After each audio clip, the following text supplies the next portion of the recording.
Welcome to Nanak classes. दोस्तों, Nanak classes के YouTube channel पे आपका स्वागत है। आज राजस्थान जीके की क्लास नंबर 171 नंबर क्लास है, आपके सामने चर्चा करने जा रहे हैं। हमारे सवाल आपके जवाब पाते दिन 50 क्वेश्चनों की क्लास आपको शाम 9 बजे इस चैनल पे प्राप्त होती है। तो स्टार्ट करते हैं इस क्लास को। इतिहास, भूगोल, कला, संस्कृति का पूरा मिश्रण इस क्लास में आपको मिलता है। तो स्टार्ट करें उससे पहले सारे विद्यार्थी वीडियो को लाइक कर देना, शेयर कर देना। अगर आप चैनल पे नए हैं तो इसको सब्सक्राइब कर लेना और इसके पास लगे बेल आइकन के घंटे को दबा लेना, ताकि जो भी वीडियो अपलोड हो आप तक उसका नोटिफिकेशन पहुंचे और आप जो भी हमारी क्लास होती है उसको अच्छे तरीके से देख पाए। तो स्टार्ट करते हैं आज की इस महत्वपूर्ण कड़ी की क्लास को। पहला प्रश्न देखिए, बड़ा शानदार, इंपॉर्टेंट और खास महत्व रखने वाला प्रश्न। कौन सा? प्लेग रक्षक व ऊंटों के देवता के रूप में कौन लोकप्रिय है? तो सारे जानते हो, प्लेग रक्षक, लक्ष्मण के अवतार, ऊंटों के देवता पाबूजी लोकप्रिय है इनके रूप में। पाबूजी का जन्म कोलुबंड फलोदी जोधपुर के अंदर हुआ था। किनका? पाबूजी का। और पाबूजी के जो अन्यायी होते हैं 3.5 फेरे लेते हैं, ये भी आपको पता है। दूसरा प्रश्न देखिए, निम्न में से कौन से लोक देवता अर्जुन के वंशज माने जाते हैं? साथ साथ में कमेंट में जवाब दिया करो ताकि आपकी तैयारी का आपको पता लग सके। कौन से लोक देवता अर्जुन के वंशज माने जाते हैं? रामदेव जी। कौन है? रामदेव जी, जिनका जन्म बाड़मेर के शिव तहसील के उड़कासमेर गांव में हुआ था, जबकि इनकी समाधि उरणेचा रामदेवरा जैसलमेर के अंदर बनी हुई है। निम्न में से कौन रामदेव जी से संबंधित नहीं? निम्न में से कौन रामदेव जी से संबंधित नहीं है? देखो, हड़बू जी का संबंध कहीं ना कहीं था, मौसेरे भाई थे। डाली बाई थी, इनकी धर्म बहन थी। आई माता इनकी शिष्या थी। केसरिया कुंवर जी से इनका कोई लेना देना नहीं था। केसरिया कुंवर जी गोगा जी के पुत्र थे। कामर जाति की स्त्रियों द्वारा 13 ताली नृत्य किस लोक देवता की भक्ति में किया जाता है? तो ये प्रश्न तो बहुत ही इंपॉर्टेंट है, वैसे परीक्षा में आते रहते हैं, बेसिक नॉलेज के प्रश्न हमें पता भी होना चाहिए। तो 13 ताली नृत्य जो रामदेव जी की आराधना में कामर जाति की महिलाएं करती है, और कौन सा वाद्य यंत्र बजाती है? मंजीरा वाद्य यंत्र बजाती है। कालबेलिया जाति की पारंपरिक वाद्य यंत्र कौन से हैं? कालबेलिया जाति, कौन सी कालबेलिया जाति है? वही कालबेलिया जाति जो सांप पालती है। और कालबेलिया जाति देखो, कई प्रकार के लोक नृत्य हैं इनके। एक सूत्र बता देता हूं, सीधा याद रखना। कालबेलिया जाति सांप पालती है तो सूत्र आ जाएगा सांप बाई। संकरिया, पनिहारी, बागड़िया, इंडोनी, 4 इनके प्रमुख नृत्य हैं। और आप ये फिक्स पता है कि जब भी कालबेलिया जाति सांभड़ेगी, बीन जरूर बजाएगी। वो फिल्म देखिए ना आपने, दूध का कर्ज जेकी शराब वाली, बीन बजाता जा, उसमें सांप ही सांप होते हैं। बीन और डफ बजाई जाती है। जैसलमेर में किया जाने वाला दीपावली नृत्य क्या है? जैसलमेर में एक दीपावली नृत्य किया जाता है, वो क्या है? दीपावली पर नृत्य किया जाता है, उस नृत्य को कहते हैं हिंडोली नृत्य। कौन सा? हिंडोली। याद रखना, हिंडोली नृत्य किस क्षेत्र का प्रसिद्ध है? जैसलमेर। चौकड़िया क्या है? चौकड़िया, तो चौकड़िया हड़ौती क्षेत्र में प्रचलित लोक नाट्य है। हड़ौती क्षेत्र में प्रचलित है लोक नाट्य। मावलिया व होली नृत्य किस जाति से संबंधित है? एक मावलिया नृत्य होता है और एक होली नृत्य है। ये किस जाति से संबंधित है? कथोड़ी जनजाति। ये कथोड़ी जनजाति लगभग उदयपुर में निवास करती है, सबसे ज्यादा निवास उदयपुर में होता है। इस कथोड़ी जनजाति को जानते हो, राजस्थान सरकार ने 200 दिन का मनरेगा में काम इनको प्रदान किया है। कथा तैयार करती है, वही है। निम्न में से कौन सा स्थान 1857 की क्रांति का केंद्र नहीं था? आजकल तो एक पिछले 2 सालों से 1% बड़ा सिंपल आ रहा है। 1857 की क्रांति के समय कितनी छावनियां थी? 6। सूत्र याद रखना, नानी ऐब देख। कौन सा? नानी ऐब देख। 6 छावनियां याद हो जाएगी। नसीराबाद, नीमच, एरनपुरा, ब्यावर, देवली, खीरवाड़ा। अब ये कह रहा है, देखो अजमेर के अंदर नसीराबाद, अजमेर में नसीराबाद में क्रांति हुई थी, बिल्कुल। नीमच में 3 जून को क्रांति हुई थी। अहुआ के ठाकुर कुशाल सिंह के नेतृत्व में बिथोड़ा के युद्ध हुए थे। तो ये तीनों केंद्र थे, लेकिन जयपुर नहीं था। 1857 के विद्रोह के दौरान निम्न में से किस ठिकानेदार ने तात्या टोपे की सहायता की थी? देखो ये प्रश्न जो लगातार पढ़ रहा है और पूरी थ्योरी अच्छे तरीके से पढ़नी है, उसके लिए तो आसान से प्रश्न है। जो पहली बार किताबें पढ़ रहा है या ढंग से किताबों को पूरे टॉपिक वाइज नहीं पढ़ता, उसके लिए मुश्किल होते हैं। तो निरंतर पिछले 3-4 सालों से तैयारी कर रहे हैं और निरंतर टॉपिक टू टॉपिक पढ़ते जा रहे हैं, हर एक चीज को जोड़कर पढ़ रहे हैं, उनके लिए बहुत आसान प्रश्न है ये। तो 1857 की क्रांति में अंग्रेज इनमें से किस ठिकानेदार ने तांते टोपे की सहायता की थी? तो तांते टोपे की सहायता की थी सलूम्बर के केसरी सिंह ने। वर्ल्ड किसान आंदोलन को संगठित करने वाला राजस्थान सेवा संघ हड़ौती की शाखा का नेता कौन था? वर्ल्ड किसान आंदोलन को संगठित करने वाला राजस्थान सेवा संघ हड़ौती की शाखा का नेता कौन था? तो वो था नैनूराम शर्मा। हम वर्ल्ड किसान आंदोलन बूंदी किसान आंदोलन का नाम लेते हैं नैनूराम शर्मा। बिजोलिया किसान आंदोलन के द्वारा परिवर्तित विद्या प्रचारणी सभा के प्रवर्तक कौन थे? ये बिजोलिया किसान आंदोलन 1897 से लेकर 1941 तक चला था, लगभग 44 साल तक। तो इस दौरान विद्या प्रचारणी सभा बनी, उसके प्रवर्तक कौन थे? विजय सिंह पथिक। कौन थे? विजय सिंह पथिक। इसके अलावा उपरमाल पंच बोर्ड की स्थापना भी हुई थी, राजस्थान सेवा संघ की स्थापना भी इस बीच हुई थी। निम्न में से किसने तरुण राजस्थान व दिल्ली हेराल्ड समाचार पत्रों के माध्यम से सीकर के किसानों की समस्याओं को प्रचारित किया? निम्न में से किसने तरुण राजस्थान व दिल्ली हेराल्ड समाचार पत्रों के माध्यम से सीकर के किसानों की समस्याओं को प्रचारित किया था? तो वो किसके द्वारा किया गया? राम नारायण चौधरी के द्वारा। किसके द्वारा? राम नारायण चौधरी, जिन्होंने बेंगू किसान आंदोलन का नेतृत्व किया था। श्रीमती रमा देवी राजस्थान के किस किसान आंदोलन से संबंध रखती थी? श्रीमती रमा देवी राजस्थान के किस आंदोलन से संबंध रखती थी? तो रमा देवी का संबंध था बिजोलिया किसान आंदोलन से। किसे? बिजोलिया किसान आंदोलन। पृथ्वीराज तृतीय का जन्म कहां हुआ? सब जानते हैं पृथ्वीराज तृतीय को। अभी फिल्म आई है पृथ्वीराज तृतीय पर, आपने अक्षय कुमार वाली थिएटरों में लगनी शुरू हो चुकी है, कई दिनों बाद यूट्यूब वगैरह पे आ जाएगी, देख लेना। तो पृथ्वीराज तृतीय का जन्म हुआ था अनहिल पाटन, गुजरात के अंदर 1166 में हुआ था। पिता सोमेश्वर थे, माता कर्पूरी देवी थी। राजस्थान में प्रतिहार वंश के संस्थापक हरिश्चंद्र की राजधानी थी। राजस्थान में प्रतिहार वंश के संस्थापक हरिश्चंद्र की राजधानी थी मंडोर। मंडोर कहां पे है? जोधपुर के अंदर है। ये सबसे पहले हरिश्चंद्र ने गुर्जर प्रतिहार वंश की स्टार्ट की थी मंडोर में, और ये क्षत्रिय वंश से था। ये प्रश्न आता है, क्षत्रिय शाखा थी हमारे राजस्थान में। उसके बाद में एक शासक आया नागभट्ट प्रथम, उसने भी राजधानी को चेंज किया था और ये भीनमाल ले गया था, ठीक है, जालोर के अंदर। और उसके बाद में एक राजा आया नागभट्ट द्वितीय, उसने अपनी राजधानी कन्नौज को बनाई।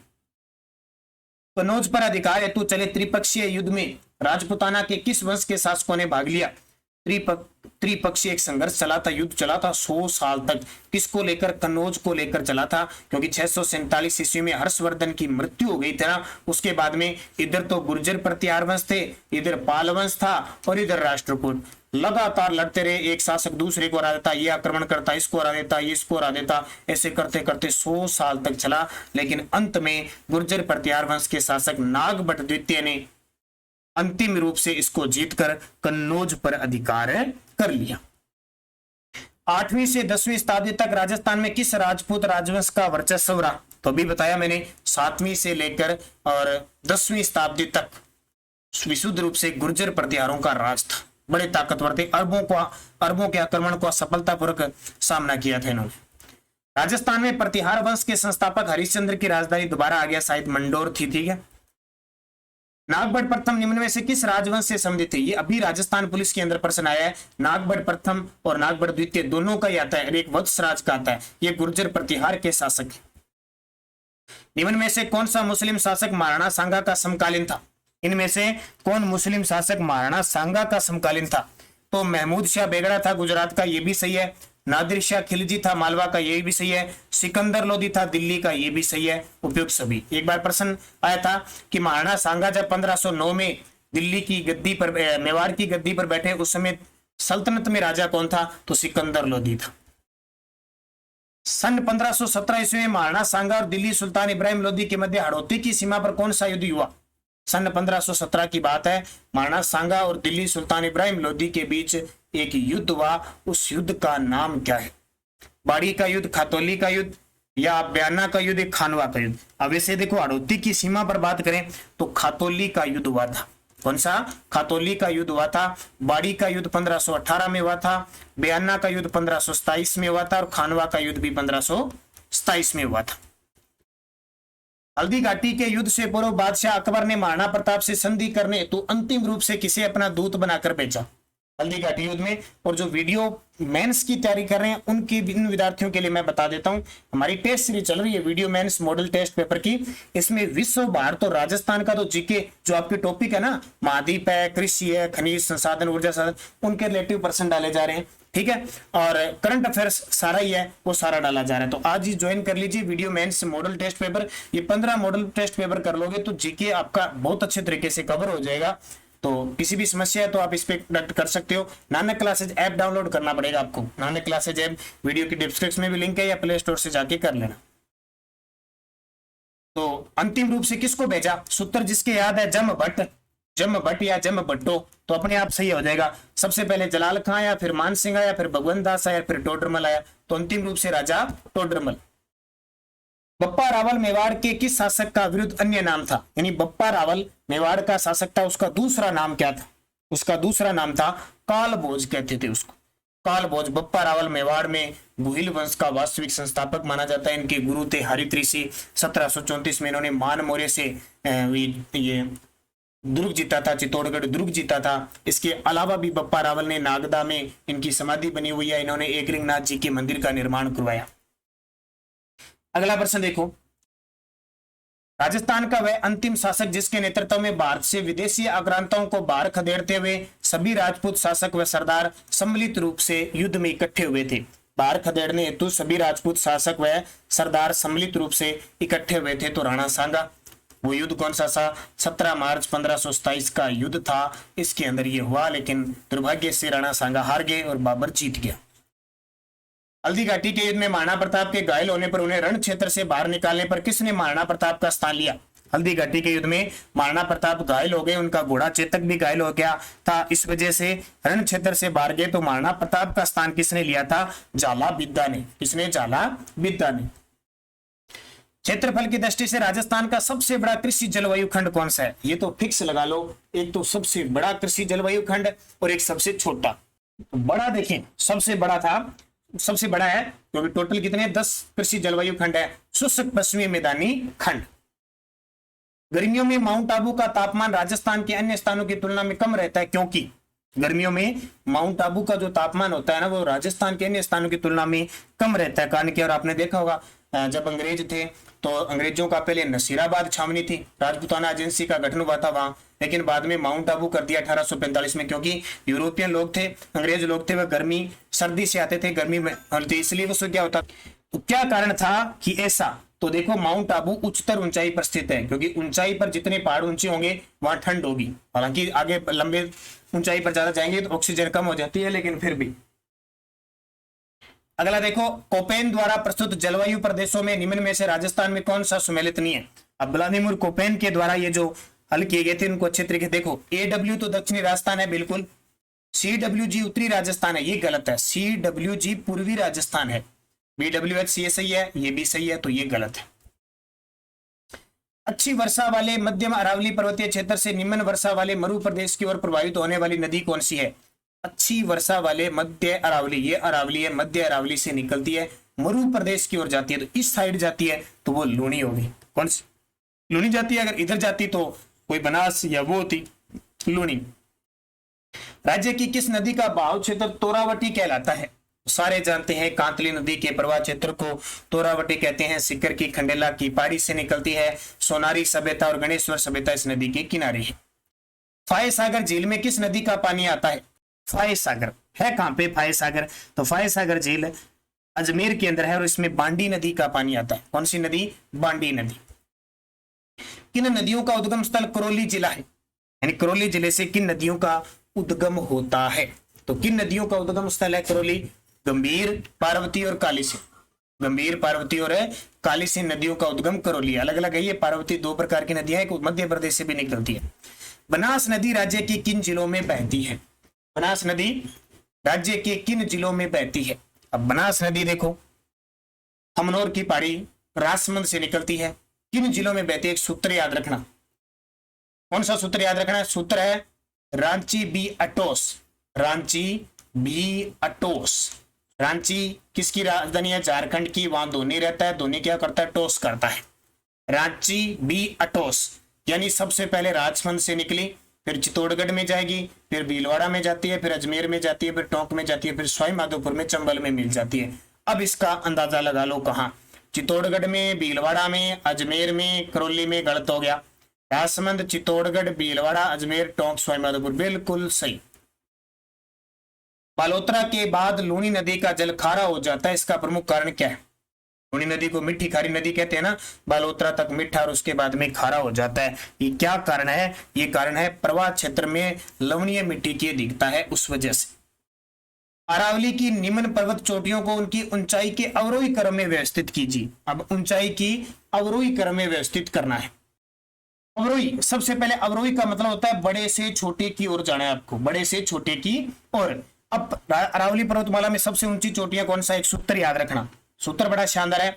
गुरु से दिल लगा के, गुरु से दिल लगा के जरा आकार रखो, जरा आकार रखो। ये मुख्य जो पेपर में आती है, गुरु से दिल लगा के जरा आकार रखो। गु से गुरु शिखर, से शेर, दिल से दिलवाड़ा, ठीक है। फिर दिल से लगा के इसको साइलेंट मोड पे कर देना। दिलवाड़ा के बाद जरगा होगी, उसके बाद में अचलगढ़ हो गई, इसके बाद में कुंभलगढ़ हो गई, और फिर ये रघुनाथगढ़ रखो, उसके बाद में आ जाती है। लेकिन गुरु से दिल लगा के जरा आकार रखो। अब ये अवरोही क्रम में व्यवस्थित करना है इन चोटियों को, क्योंकि यहां देखो, अब गुरु से दिल लगा के तो जरगा आ गई बड़ी, फिर जरगा यहां भी बड़ी आ गई, अचलगढ़ आ गई और कुंभलगढ़ आ गई, कुंभलगढ़ आ गई। अब देखो जरगा के बाद क्या आएगी? जरगा ये आ गया, उसके बाद में अचलगढ़ आएगी, उसके बाद में क्या आ गया? कुंभलगढ़ आ गया, इसके बाद में रघुनाथगढ़। ये सूत्र याद हो जाएगा ना, तो मोटी मोटी याद हो जाएगी। तो जरगा, अचलगढ़, कुंभलगढ़, रघुनाथगढ़। संरचनात्मक दृष्टि से अरावली पर्वत श्रृंखला किस रचना क्रम से है? किस रचना क्रम से है? दहली क्रम से है, दहली क्रम। कौन सा क्षेत्र देशहरों के नाम से जाना जाता है? देशहरों, तो जहां हरा भरा क्षेत्र रहता है ना हमेशा, वो देशहरों है। ये जो है वो उदयपुर में रागा व जरगा पर्वत चोटियों के मध्य है, उदयपुर में रागा व जरगा पर्वत चोटियों के मध्यवर्ती क्षेत्र में। अरावली पर्वतमाला राजस्थान को दो भागों उत्तर पश्चिम व दक्षिणी पूर्वी में बांटती है। इनमें से किस भाग में वनस्पति कम पाई जाती है? अरावली पर्वतमाला दो भाग बांट दिया, ये इधर वाला उत्तर पश्चिम और ये दक्षिण पूर्व। इनमें से किस भाग में वनस्पति कम पाई जाती है? तो सारे जानते हैं उत्तरी पश्चिमी भाग में पाई जाती है। निम्न में से किस प्रशस्ति में महाराणा अमर सिंह व मुगल सम्राट जहांगीर के मध्य संधि का उल्लेख है? किस प्रशस्ति में महाराणा अमर सिंह और मुगल सम्राट जहांगीर के मध्य संधि जो हुई थी ना 5 फरवरी 1615 को मुगल मेवाड़ प्रथम संधि, उस संधि का जिक्र है राज प्रशस्ति में। ये राज प्रशस्ति राजसमंद झील के किनारे है, जो विश्व की सबसे बड़ी प्रशस्ति है। रणछोड़ दास भट्ट ने लिखी थी, संस्कृत भाषा में, काले 25 बड़े संगमरमर पत्थरों पर अंकित है, महाराजा राज सिंह के समय। इस अभिलेख में चित्तौड़गढ़ का नाम खिजराबाद अंकित है। इस अभिलेख में चित्तौड़गढ़ का नाम खिजराबाद, तो सारे जानते हैं चित्तौड़गढ़ को 1303 में जब अलाउद्दीन खिलजी ने जीता था तो इसका नाम अपने पुत्र के नाम पर खिजराबाद रख दिया, और इसकी जानकारी दाबाई पीर की दरगाह के लेख से मिलती है। इस अभिलेख में गुर्जर प्रतिहारों को लक्ष्मण के वंशज माना गया, इसलिए तो प्रतिहार कहते हैं ना लक्ष्मण के वंशज, तो ये ग्वालियर अभिलेख में माना गया है। उसके बाद देखिए किस शिलालेख में चौहानों को वत्स गोत्रीय ब्राह्मण कहा गया है? वत्स गोत्रीय ब्राह्मण कहा गया है बिजोलिया शिलालेख में। जब भी चौहानों की बात आई तो बिजोलिया शिलालेख 1170 में चौहान राजा थे सोमेश्वर के काल में गुणभद्र ने रचा था संस्कृत भाषा में। गोसुंडी शिलालेख किस लिपि में है? गोसुंडी शिलालेख किस लिपि में है? तो ब्राह्मणी लिपि में, ध्यान रखना। गोसुंडी चित्तौड़गढ़ में। बिजक डूंगरी पर सर्वप्रथम अशोक के शिलालेख की किसने व कब खोज की थी? बिजक डूंगरी जयपुर के अंदर है, विराट जयपुर में। वहां सर्वप्रथम अशोक के शिलालेख की खोज हुई थी, कब और किसने की थी? तो कैप्टन बर्क ने 1837 में। और पृथ्वीराज विजय की रचना किसने की थी? जयानक भट्ट ने। जयानक भट्ट पृथ्वीराज विजय की रचना की। बिजोलिया शिलालेख किस चौहान नरेश के काल का है? देखो 1170 में अजमेर का चौहान शासक था सोमेश्वर, जो पृथ्वीराज चौहान तृतीय का पिता था। रियासत कालीन जिन सिक्कों पर देवनागरी लिपि में एक और चित्रकूट उदयपुर व चित्तौड़गढ़ दुर्ग की प्राचीर के चित्र का अंकन व दूसरी ओर दोस्ती लंदन अर्थात लंदन के मित्र अंकित है। यानी रियासतकालीन किन सिक्कों पर देवनागरी लिपि कौन सी? अपनी देवनागरी लिपि से हिंदी है। एक और चित्रकूट उदयपुर लिखा हुआ है, चित्रकूट पढ़ते हैं ना अपने, चित्तौड़गढ़ चित्रकूट, और चित्तौड़गढ़ दुर्ग की प्राचीर के चित्र का अंकन है, और दूसरी ओर दोस्ती लंदन अर्थात लंदन के मित्र अंकित है। वो कहां से मिलते हैं? स्वरूप शाही सिक्के। ये स्वरूप सिंह शासक था मेवाड़ का, जिसने 1857 की क्रांति के समय अंग्रेजों का साथ दिया था, वही था। तो आज के 49 प्रश्न है। डेली 9 बजे अब ये क्लास आपको मिलेगी। कितने बीच में बंद हो गई थी ना, अब लगातार मिलेगी आपको। निरंतर अध्ययन करना, अच्छे तरीके से पढ़ना। मैं कहता हूँ हर एक क्वेश्चन राजस्थान जीके, सुबह 7 बजे करंट की क्लास, आपका प्रश्न बाहर नहीं जाएगा। तो धन्यवाद, जय हिंद, जय भारत।